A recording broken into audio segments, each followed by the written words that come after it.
Die Here het met my afspraak gehad met hierdie kursus. Ek hierdie aand by die huis gekom en ek was lekker moeg en ek het my klere uitgetrek en op die bed gaan lê en die volgende oomblik toe gaan my selfoon af en hy sê quest for authentic manhood. Toe besef ek, tjies. Maar ek het omtrent 6 maande gelede het ek by Piet Smit gehoor van die kursus en heeltemal daarvan vergeet en toe is ek net baie dankbaar. En toe ou na die kursus kyk en jy besef is 28 weke, het ou eerlik nie gedink jy gaan dit maak nie. En hoe langer dit geduur het, hoe meer teleurgesteld was ek oor die ouens wat uitgeklim het. En daar was tye wat ek die enigste ou in ons klein groep was. Maar wat my nou eintlik gemaak opstaan het is, die eerste aand toe loop ek hier een van my ou kollegas en vriende raak en ek dog, ag nee Here, net nie dit nie. Ek is skaam, ek wil nie met 'n ou deel wat ek goed ken nie. En op die ouene was dit vir my die heel beste deel van die hele kursus. Ek gaan sy naam sê Gerrit Viljoen. Die Here het 'n vriendskap tussen ons geskep wat ek nie kan vervang met enigiets anders nie. Ek was op Bybelskool, ek doen al jare lank kursusse.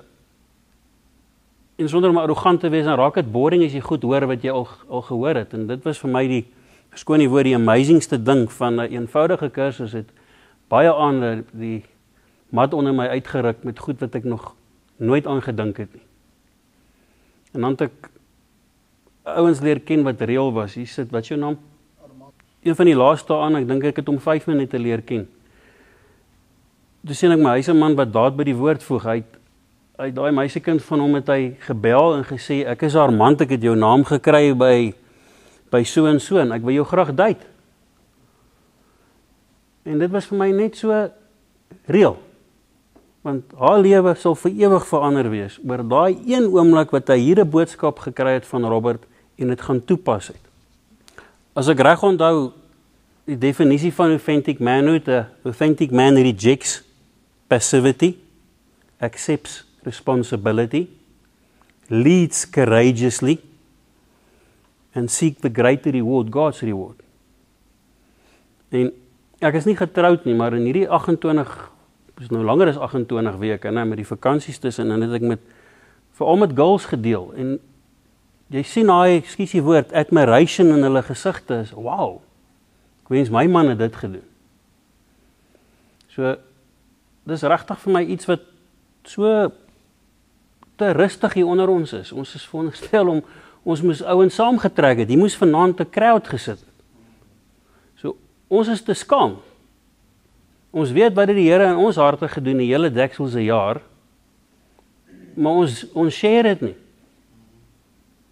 En dis die enigste rede hoekom ek nou opstaan om dit vir hierdie manne moontlik te maak, want as ek een dingetjie nou sê wat kan maak dat 'n ou in Pofadder of waar ook al in Bloemfontein of waar ook al hierdie hoor in die kursus doen, dan weet ek het een huwelik dalk 'n beter kans gegee. Om nou nie te lank te praat nie, wat ek self agtergekom het, is ek haat konflik en ek het op die ouene nooit getrou nie, al was ek 'n maatskaplike werker, want ek sien moeilikheid 'n myl ver aankom.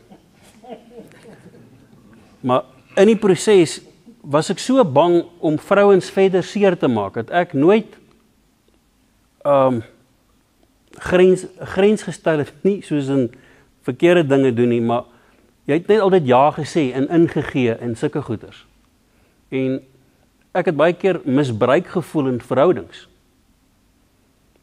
Want as jy net die hele tyd gee, en toe ek nou hier so sit, toe besef ek, wow, hierdie is presies wat ek vandag nodig gehad het, want ek het al 'n paar keer hierdie laaste 2 weke gevoel, soos daai man voel, jy is besig om te draf, maar jy is lus gaan sit en chunk hier op die sypaadjie, want iets is moeg.